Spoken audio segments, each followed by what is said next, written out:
Абай дара қазақта демекші, Абайдың көрегендігі, ойшылдығы, оның ұлағаттылығы біздің ұрпағымызға салар даңғыл жол тәрізді. Біздер бүгінгі сабағымыздың тақырыбы Абай туралы, Абайдың өмірі мен шығармашылығы деп алатын болсақ, осы уақытқа шейін Абай өмірінен, Абайдың өлеңдерінен, Абайдың шығармашылығынан жалпы қандай біліміміз бар екен? Не сол туралы сіздер білесіздер ме? Мен тренингін өткізуді сіздерге ұсынамын. Әсел, бастай ғой. Сіздер білесіздер ме? Мен Абай өмірін тереңірек зерттеп, ғылыми жоба жазу үстіндемін. Өте жақсы. Сіздер білесіздер ме? Мен Абайдың балалық шағы туралы көптеген мәліметтер білемін. Сіздер білесіздер ме? Мен Абайдың әлем әдебиет классиктерінен аударған туындыларымен толық таныспын және бірнешесін жатқа білемін. Сіздер білесіздер ме? Мен Абайдың табиғат туралы өлеңдерін білемін. Сіздер білесіздер ме? Мен Абай Құнанбаевтың жақындары мен олардың ұрпақтары туралы толық білемін. Сіздер білесіздер ме? Мен Абайдың философиялық туындыларын толықтай оқып шықтым. Сіздер білесіздер ме? Мен Абайдың достары жайлы білемін. Сіздер білесіздер ме? Мен Абай жолы роман эпопеясын жазғы демалыста оқып бітірдім. Өте жақсы, керемет. Сіздер білесіздер ме? Мен Абай Құнанбаевтың махаббат дастаны оқиғасын оқып шықтым. Сіздер білесіздер ме? Мен Абай жолын толық оқып шықтым. Сіздер білесіздер ме? Мен Абайдың қара сөздерін жатқа білемін. Өте жақсы. Сіздер білесіздер ме? Мен ұлы Абай туралы шығармалар жазу байқауынан жүлделі орындарға ие болғанмын. Өте жақсы. Сіздер білесіздер ме? Мен аудандық қойылымда Абайдың рөлін сомдадым. Өте жақсы, керемет. Сіздер білесіздер ме? Мен Абайдың ақсүйек арғы тектері туралы біршама мәлімет білемін. Сіздер білесіздер ме? Мен Сегізайыр өлеңінің шығу тарихын білемін. Сіздер білесіздер ме? Мен Абайдың тек қана шығармашылық өмірін ғана емес, жеке өмірін де білетінімді. Сіздер білесіздер ме? Мен Абайдың шәкәрім, немере інісі екенін білемін. Сіздер білесіздер ме? Мен Абай Құнанбайұлының аударма өлеңдерін жетік білемін. Сіздер білесіздер ме? Мен Абай өлеңдерін мәнерлеп оқу сайысында жүлделі бірінші орынға ие болдым. Өте жақсы. Сіздер білесіздер ме? Мен Абай әндерін нақышына келтіріп шырқаймын. Жақсы, керемет. Біздер осы ойымызды білдіру арқылы осы уақытқа шейін Абай туралы біліміміздің қаншалықты екенін көрсеткендей болдық. Әрі қарай сабағымызды жалғастыру мақсатында тездетіп топқа бөліне қояйық, санымен бөліне қояйық. 1, 2, 3, 4, 1, 2, 3, 4, 1, 2, 3, 4, 2, 3, 2, 4. Жақсы, бірінші топтың оқушылары ортаға шыға қояйық. Бірінші топтың оқушылары ортаға шығып, мына жердегі біздің ақындар тобымызға бара қоямыз. Екінші топ оқушылары ортаға шыға қояйық тездетіп. Екінші топ оқушылары қарасөз шебері тобына бара қоямыз. Үшінші топ оқушылары ойшыл тобына барамыз. Төртінші топ оқушылары сазгер тобына жайғасып отыра қояйық. Бүгінгі сабағымыздың мақсаты Абайдың өмірі мен шығармашылығы туралы білімімізді одан әрі жетілдіріп, оның шығармаларын талдап және шығармалардың құндылықтарына баға беру. Олай болса, Абай өз өмірінде, өз өлеңінде жүрегімнің терең түбіне терең бойла, мен бір жұмбақ адаммын оны дойла, соқтықпалы соқпақсыз жерде өстім, мыңмен жалғыз алыстым, кінә қойма деген екен. Біз жүрегімнің түбіне терең бойла деген жолдарды қалай түсінеміз? Абай Құнанбаев бұл сөздерінде өзінің ішкі жан дүниесіне терең бойлауға және де оны толықтай түсінуге бізді шақырады. Жақсы. Мен бір жұмбақ адаммын, оны дойла деген жолды қалай түсінеміз? Ол жолды неге айтқан деп ойлаймыз? Меніңше бұл өлең жолында Абай Құнанбаев өз замандастарының арасында өзін түсінетін адамдардың саны аз екенін айтқысы келген деп ойлаймын. Соқтықпалы соқпақсыз жерде өстім деген жолдар не арналған? Бұл өлең жолдарынан мен ұлы Абайдың кішкене кезден бастап материалда тұрғанда ешқандай қиыншылық көрмей өскенімен бәрібір сол кездегі бай мен болыстардың басқарған әділетсіз замандағы кертартпа пікірлер мен түсініктерден ашынған Абайды көре аламын. Ал мыңмен жалғыз алыстым, кінә қойма деген жолдар Қандай көз саласың? Бұл өлең жолдарынан абай атамыздың сол кездегі надан халықтың көкірегі ояу көзі ашық қыламын деп, қайтсем де соларды білімді қыламын деп, қайғы жеген бейнесін көре аламын. Міне, біздің абайдың осы бір өлеңінің 4 жолының өзінен қанша терең мағына жатқандығын өзіміз айқындап отырмыз. Олай болса абайдың суретіне көзін тоқтатқан біздің жыр алыбымыз жамбыл, мына тұрған абайдың суретіне, өлең сөздің ұқсаған құдіретіне, ақыл, қайрат, білімді тең ұстаған өр абайдың төтеген кім бетіне деген жолдарын өз сабағымызда нақты дәлелдеу үшін сіздерге тапсырмалар беремін. Жақсы, бірінші ақын тобына абайдың өмірі мен өлеңдер жөнінде мәліметтер беремін. Бұл топ өздерінің қорытындысын, дайындығын постер қорғау арқылы көрсетеді. Екінші, абай қара сөз шебері, абайдың қара сөздерін беремін. Бұл топ оқушылары өздерінің білімдерін кезбеткіш әдісімен көрсетеді, соған дайындала береміз. Ойшыл тобына абайдың аудармаларын береміз. Бұл оқушылардың сабағы қалам үстел үстінде әдісімен сұралады, ал сіздер соңғы топқа абай әндері беріледі. Бұл топ өздерінің дайындығын пресс-конференция әдісімен дайындауды ұсынамын. Жақсы, сабақтың дайындығына 3 минут беріледі. Оқып, өзіміздің ойымызды қорыта береміз.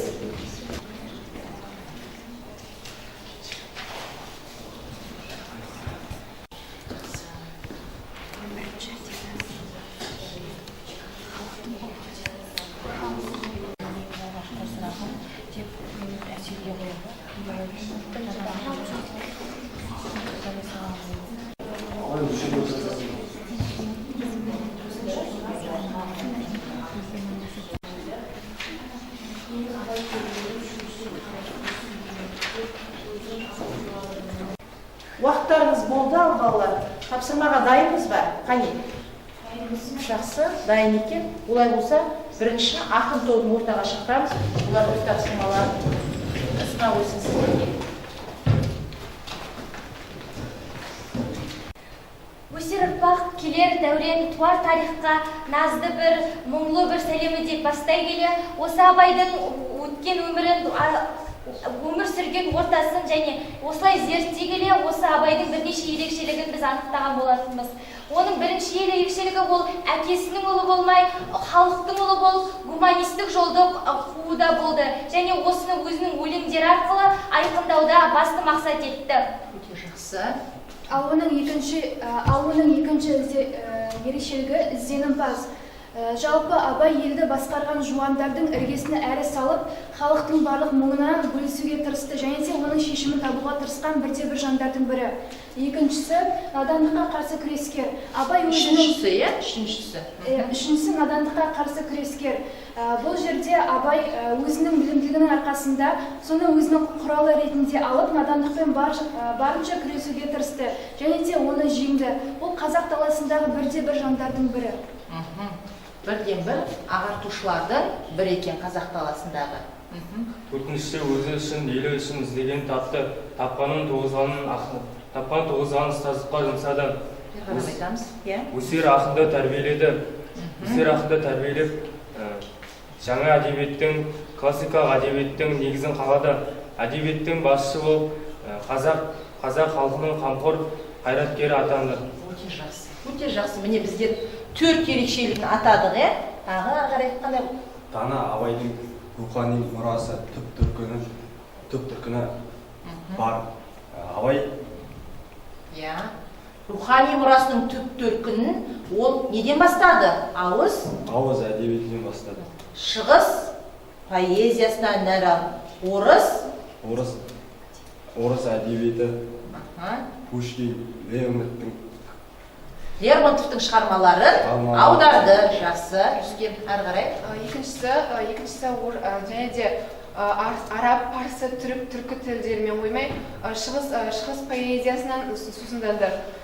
Үшіншісі мәдениеті және де орыс мәдениеті арқылы шығыс Еуропа мәдениетіне де үлгі алды. Сонымен қатар абайдың халықтың мәселесі аса алаңдатқан болатын, және оның өзінің қасында жүрген замандастардың жаман әрекеттерін, әсіресе алауыздықты, еріншектікті, жалқаулықты аса әшкерелеген болатын. Осы арқылы ол кедейліктен құтылудың негізгі жолы ол егіншілікті үйрену керек деп айтқан болатын. Жақсы. Отырықшылыққа көшу керек, көшпелілікті азайту керек, егін салуға халықтың дені мойнын бұру керек деген өзінің ұсыныстарын айтты абай. Өте жақсы. Отыра қоямыз орнымызға. Келесі. Қарасөз шеберлері өздерінің ойын қалай жеткізер екен? Қайырлы күн, құрметті абай оқырмандары. Мен бүгін сынып арасында сіздерге бірнеше сауалнама ұсынғым келіп отыр. Менің сіздерге қоятын ең бірінші сұрағым талай жылдар бойғы еңбектен кейін Абай жолы роман эпопеясын халыққа ұсынған Мұхтар Әуезовтің Абай туралы өзінің білімі туралы айтқан бір сөзінде мен Абай тереңнен шөміштеп қана сүрістім деген екен. Ал сіз өзіңіздің Абай қара сөздері туралы іліміңізді қаншаға бағалар едіңіз? Осы уақытқа шейін алған ілімдеріңізді қаншаға бағалар едіңіздер? Сұрағыңыз орынды. Бұл сұраққа мен жауап берсем, Абайдың қара сөздері сөз өнеріндегі көркемдік қуатын, философиядағы даналық, дүниетанымын даралап көрсететін прозалық шығарма. Жалпы Абайдың 45 қара сөзі бар. Сол 45 қара сөзінің 4-еуін толық жатқа білемін десем де, мен Абай тереңнің маңына да жоламағаным. Міне осы жөнінде менің әлі Абай туралы оқитыным, білетінім өте көп. Жауабыңызға рахмет. Менің сіздерге қоятын екінші сұрағым Абай қара сөздерінде қозғалатын жиі тақырыптар, қандай тақырыптар және оның қазіргі замандағы ең өзектісі қайсысы деп ойлайсыздар? Жалпы алғанда Абайдың қай шығармасы болсын, 19 ғасырдағы қазақ халқының тағдырын, тұрмыс тіршілігін байқап көруімізге болады. Қара сөздердегі тақырыптарға оралсақ, онда адам жанын зерттеу, бала тәрбиесі туралы, адамгершілік туралы, имандылық туралы, қазақ халқының мақалдары және қазақ халқы туралы тақырыптарға бөлуге болады. Ал егер осы замандағы, осы уақыттағы өзекті тақырып деп қарастыратын болсақ, Абайдың қара сөзіндегі қай тақырып болсын, ол адамзат үшін қай уақытта да, қай заманда да өзекті болады. Абай қарастырған қара сөздің барлығы, ондағы айтылған мәселелердің барлығы біздің осы заманымыздағы өзекті мәселелер деп ойлаймыз. Жақсы.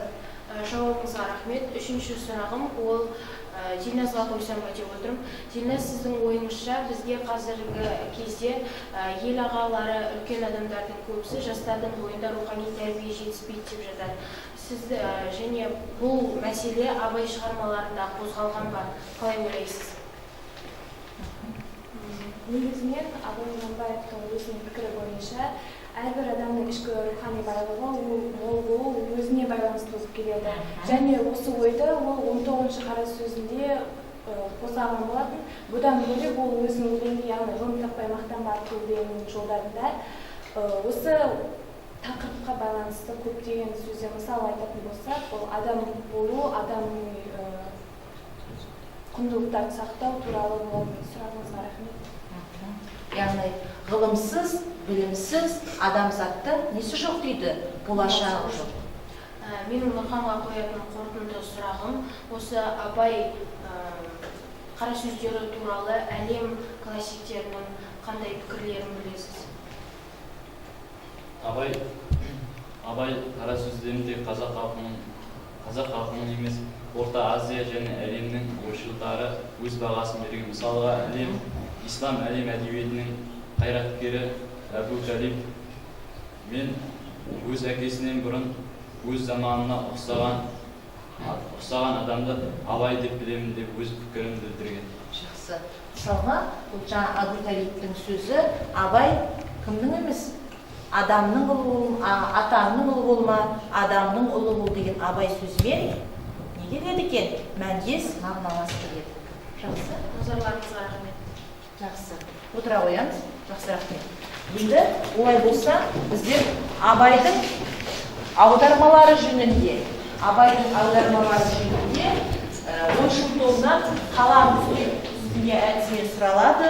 Мен қазір көтерген таңдаған қаламның иесі өзінің Абай аудармалары жөніндегі ойын айтады. Мағалаңыз.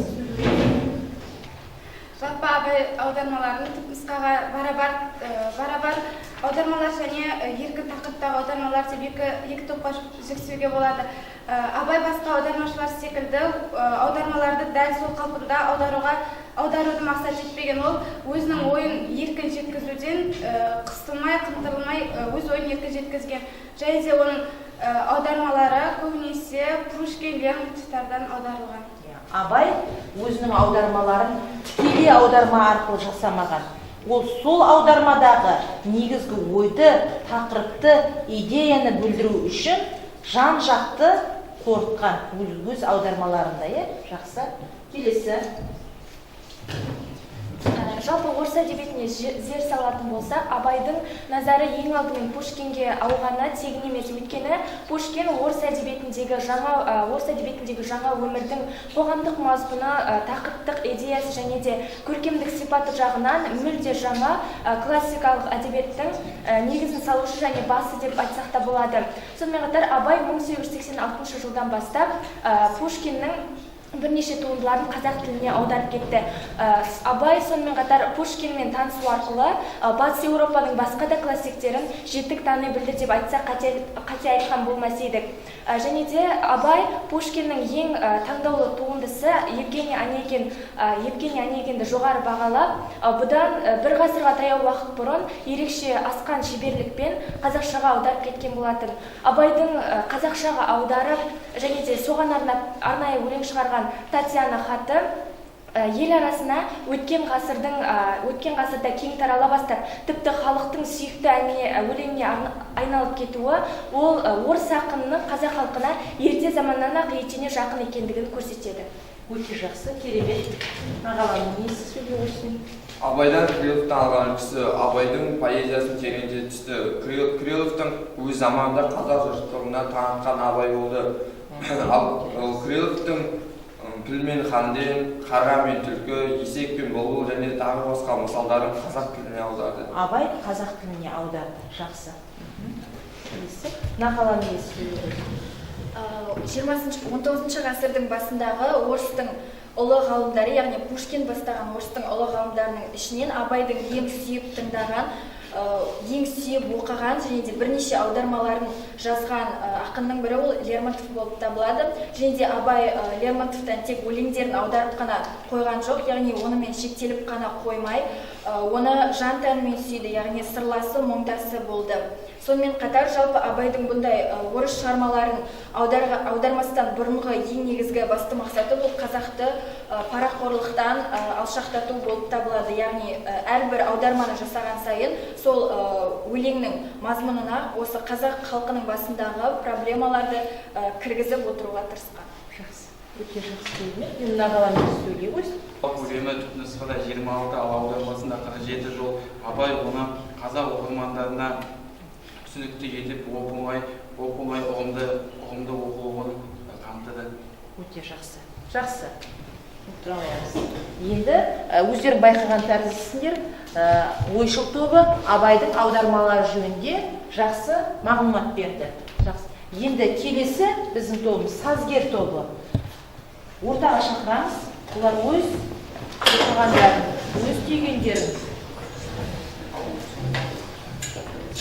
Құлақтан кіріп ойдалар, жақсы ән мен әсел күй. Көңілге түрлі ой салар, әнді сүйсең мен сүйсей. Абай атамыздың бұл өлең жолдары қазіргі таңда бүгінгі ұрпаққа мәңгілік өсиет болып қалған сөздер.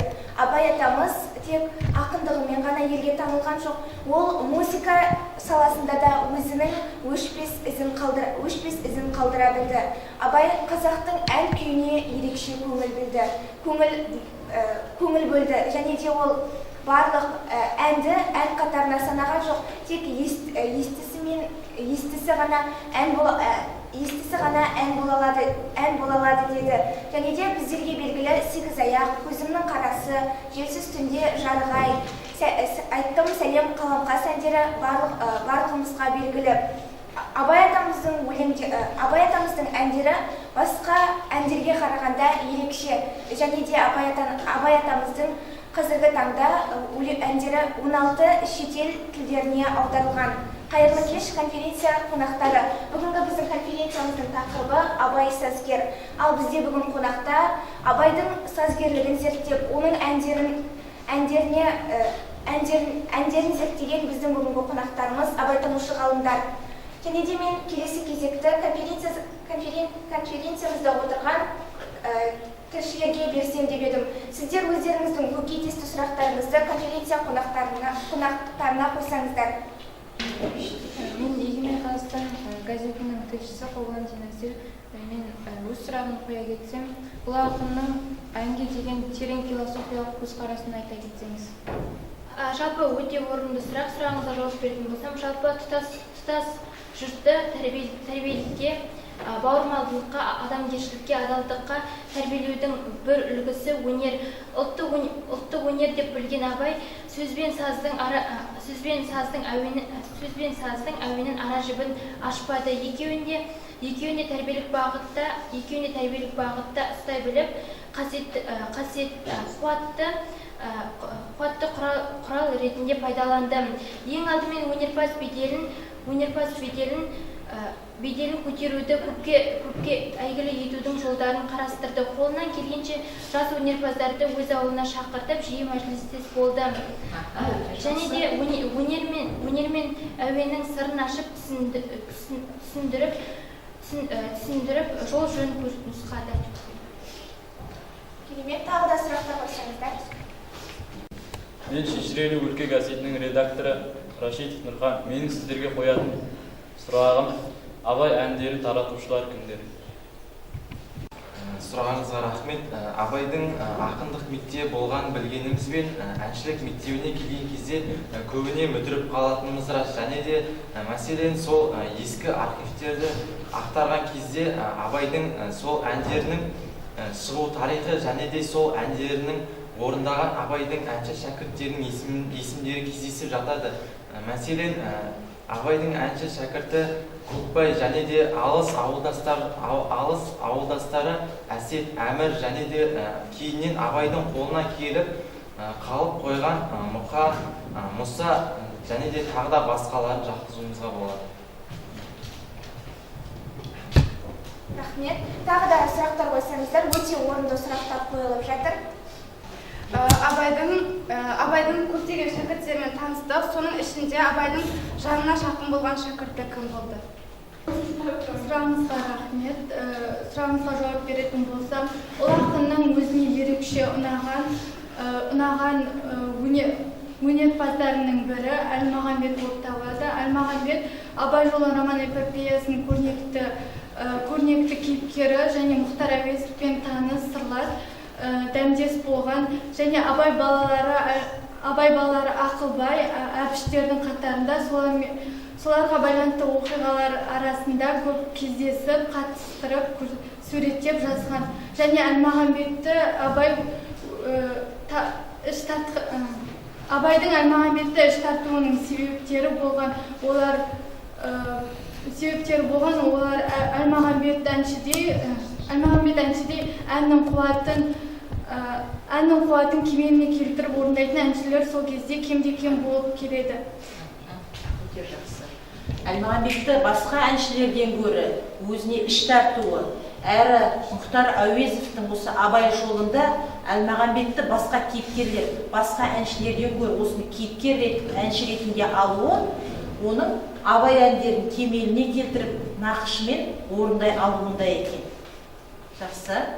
Келесі. Тағы қандай сұрақтарың бар? Сәлеметсіздер ме, құрметті конференция қонақтары. Мен Аңыз адам журналының тілшісі Жұмағұл Ақбел боламын. Сіздерге қазір сұрақ емес, бір өтінішім болып тұр. Дәл осы жерде Абайдың кез келген әнінен үзінді орындап берсеңіздер.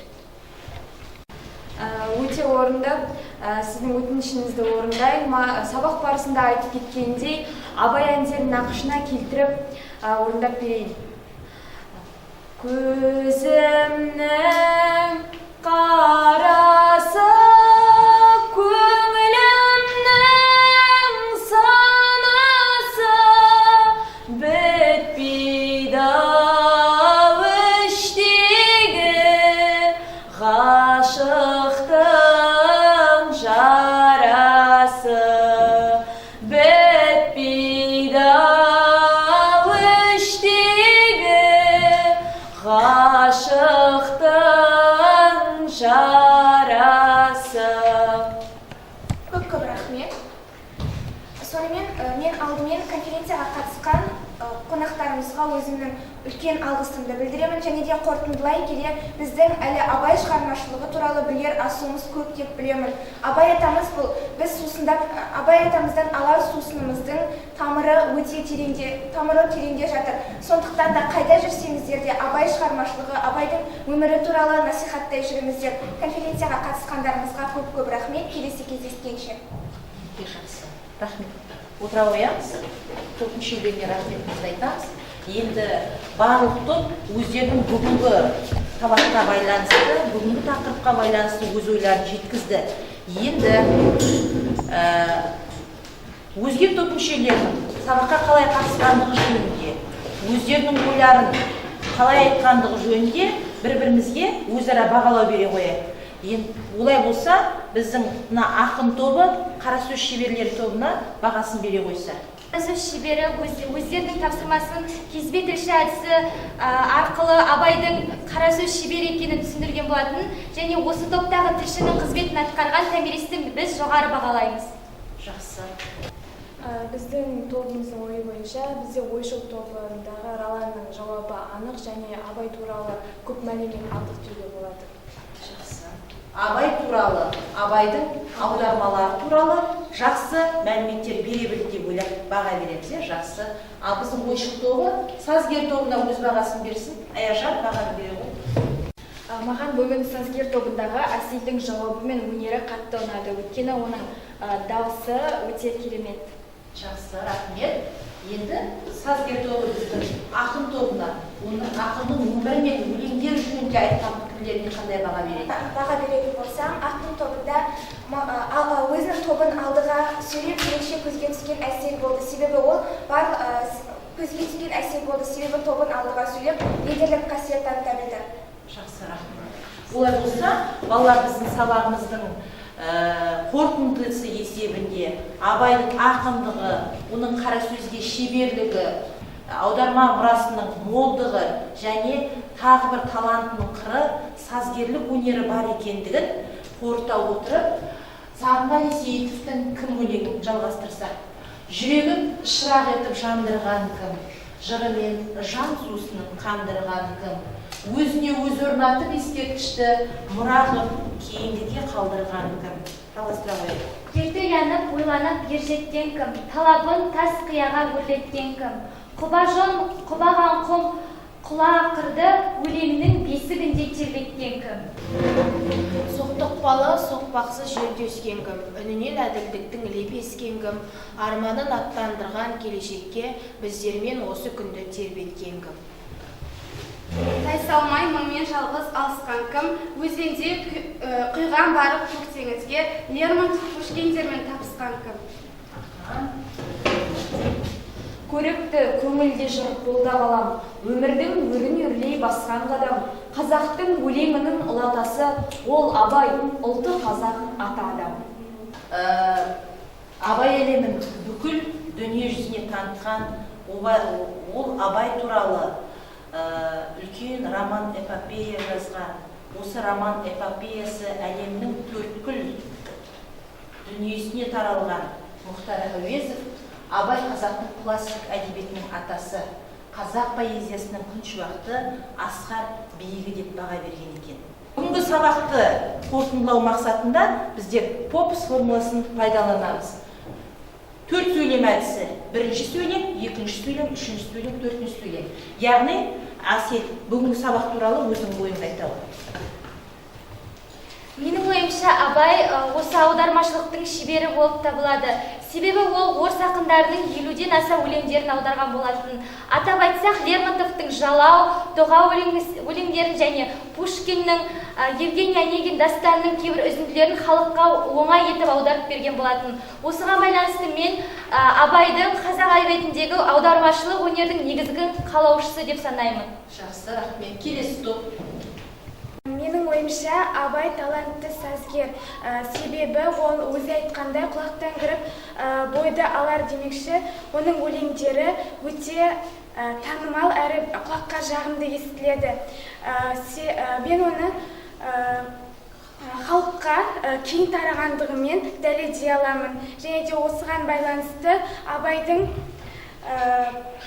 талантты қыры көп екенін, көп деген шешімге келемін. Қандай әндерін білеміз? 8 аяқ, көзімнің қарасы деген әндер. Жеңсіз үстінде, жарығай, тау, тау үстінде, ай, қалқып, тау үстінде, ай қалқып, әндері бар. Жақсы. Келесі.